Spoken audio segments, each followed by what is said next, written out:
आज Doubtnut app download करें। Doubtnut पर अपने सभी गणित, रसायन विज्ञान, भौतिक विज्ञान और जीव विज्ञान के डाउट्स का करो सफाया। बस प्रश्न की फोटो खींचो, एक ही प्रश्न को क्रॉप करो और तुरंत वीडियो सोल्यूशन पाओ। अभी डाउनलोड करें। हेलो दोस्तों, प्रश्न हमारा है कि यदि एक नाव नदी में जिसमें जल का प्रवाह वेग u है तथा वेग v से चलकर चौड़ाई को पार करती है, ठीक है, चौड़ाई हमें d दी हुई है नदी की, तो दिखाइए कि नाव द्वारा नदी को न्यूनतम समय में, ठीक है, पार करने के लिए थीटा बराबर साइन इनवर्स u बटा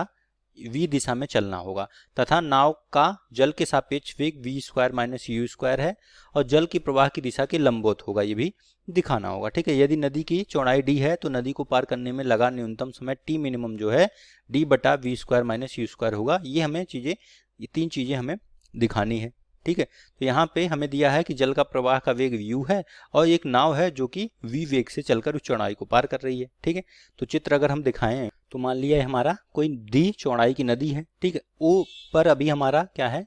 तैराक है, मतलब सॉरी हमारी नाव है, ठीक है। और यहाँ पे u जो है क्या है, जल का प्रवाह है और v वेग से ये है नाव का वेग दिया गया, नदी की चौड़ाई d है, ठीक है। तो अगर हमें दिया हुआ है इसका प्रवाह, नदी का प्रवाह दिया है कि किस वेग से नदी बह रही है जिसकी दिशा इधर दिखाई गई है, तो अगर इसको यहाँ पे पहुंचना है, इसको पार करना है, तो मान लो अगर वो प्रारंभिक वेग v से इस दिशा में चल रहा है, OB डैश दिशा में चल रहा है, तो नदी की बहाव की वजह से ये क्या होगा, इसकी दिशा OC डैश की तरफ हो जाएगी, OC की तरफ हो जाएगी, जो कि क्या होगा, V और U का परिणामी R, जो कि मैंने इसे दिखाया परिणामी होगा। ये मान लेंगे यहाँ से क्षैतिज से किस दिशा में है, ये थीटा है, ठीक है। तो अगर माना यदि हमारा नदी को पार करने में समय t लग रहा हो तो t बराबर क्या होगा, t आपका समय है, समय बराबर क्या होगा, दूरी बटा हमारा वेग, ठीक है। तो यहाँ से हो जाएगा mc, या तो अगर इस यहाँ से u वेग से इस दूरी इस दिशा में चल रहा होगा तो उसी दिशा का वेग होगा, यानी mc डैश बटा mc डैश के अनुदिश वेग, या ये होगा, या तो होगा om, अगर मान लो इस लंबवत दिशा में चल रहा है तो om की दूरी बटा OM के डायरेक्शन में वेग, उसके अनुदिश वेग, या OC डैश, ठीक है, अगर इस दिशा में चल रहा हो तो OC डैश बटे OC डैश के अनुदिश वेग, मतलब क्योंकि समय हमारा निश्चित रहेगा, ठीक है। t बराबर क्या हो जाएगा, t बराबर है आपको OM को देखें तो O से M की दूरी क्या है, d है, और हमारा OM के अनुदिश जो वेग होगा वो क्या होगा, हमारा OM के अनुदिश वेग हमारा अगर इधर से v जा रहा है, ठीक है, तो ये क्या हो जाएगा आपका, यहाँ से आप कीजिएगा, यहाँ पे ये पूरा यहाँ से यहाँ तक का कोण थीटा है, ठीक है, v से लेके u तक का कोण, ये इन दोनों के बीच का थीटा है, तो ये का v साइन थीटा, इधर का वेग v साइन थीटा हो जाएगा, तो आ जाएगा d बटा v साइन थीटा। तो अगर न्यूनतम समय लगाना चाहिए, तो अगर न्यूनतम समय के लिए क्या होगा, न्यूनतम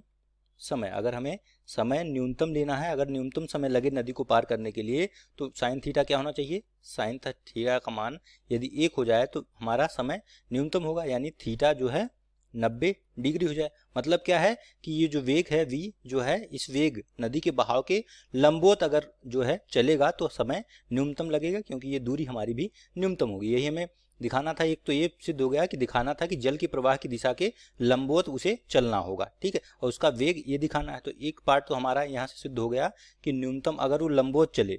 ठीक है, तो मतलब v अगर क्या हो, लंबवत हो u के, यानी कि नाव का वेग अगर जल के प्रवाह के लंबवत होगा तो हमारा जो है समय न्यूनतम लगेगा, ठीक है। अब यहाँ से हमारा जो है न्यूनतम दूरी कितनी होगी वो भी हमें निकालना था, ठीक है, और ये हमें निकालना था कि नाव का जल के सापेक्ष वेग वो इतना होगा, ठीक है। तो यहाँ से हो जाएगा आपका, तैराक अगर 90 अंश के साथ तैरे, मतलब यहाँ से OA दिशा में v वेग से तैर रहा हो तो क्या होगा, और यहाँ पे ये हमारा u जो है क्या है, नदी का बहाव हो, तो क्या होगा, यहाँ पे वो यहाँ से इन दोनों की वजह से OB से तैरना, इसका जो परिणामी होगा OB के अनुदिश होगा, जिससे कि ये न्यूनतम समय लगाएगा और न्यूनतम दूरी आपकी जो कि d है ये तय करेगा। तो यहाँ से अगर हम लोग इसका परिणामी निकालें, जो कि r निकालें, परिणामी वेग, या इसे कह सकते हैं कि हमारा सापेक्ष वेग, इसका नाव का जल के सापेक्ष क्या हो जाएगा, यहाँ से देखिए इन दोनों के बीच में क्या हो जाएगा, ये 90 अंश का कोण है, तो यहाँ से वेक्टर फार्मूला लगाएंगे तो परिमाण में आ जाएगा, ये हमारा कर्ण है, कर्ण में से OB निकालना है, तो यानी कि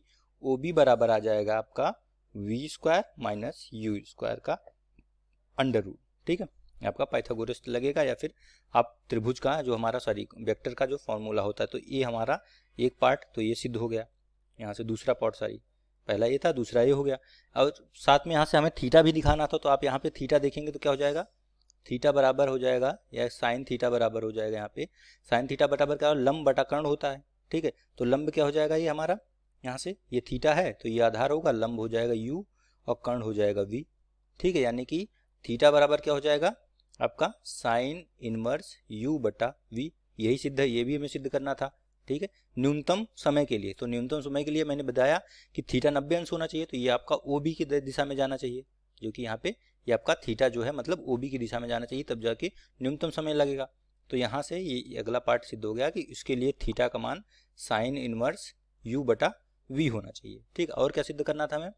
और दिखाना था कि जो न्यूनतम समय लग रहा हो वो ये इतना होना चाहिए इसका मान। ठीक है, तो न्यूनतम समय क्या हो जाएगा यहाँ से अगर टी मिनिमम लिखा लें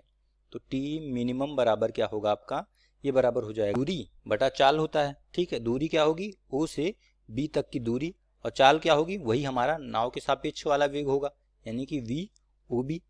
ठीक है, जिस चाल से वो चल रहा है, तो VOB वाले चाल से यहाँ से ऐसे चलना शुरू करेगा तभी तो सबसे कम दूरी और न्यूनतम समय लेगा। जब लंबवत चलेगा तो OB की दूरी क्या है, D है, और VOB अभी हमने निकाला है V square minus U square का अंडर रूट। ठीक है, तो ये आपका आ गया टी मिनिमम यानी न्यूनतम समय। ये हो गया हमारा अंतिम पार्ट सिद्ध। ठीक है, तो यहाँ से ये हो गया इति सिद्धम, यहाँ से ये सारे पार्ट हमने सिद्ध कर दिए। ठीक है, कक्षा 6 से 12वीं से लेकर नीट, IIT, JEE वो एडवांस के लेवल तक 1 करोड़ से ज्यादा छात्रों का भरोसा। आज ही डाउनलोड करें डाउटनेट ऐप या व्हाट्सएप करें अपने सारे डाउट्स 8400 400 400 पर।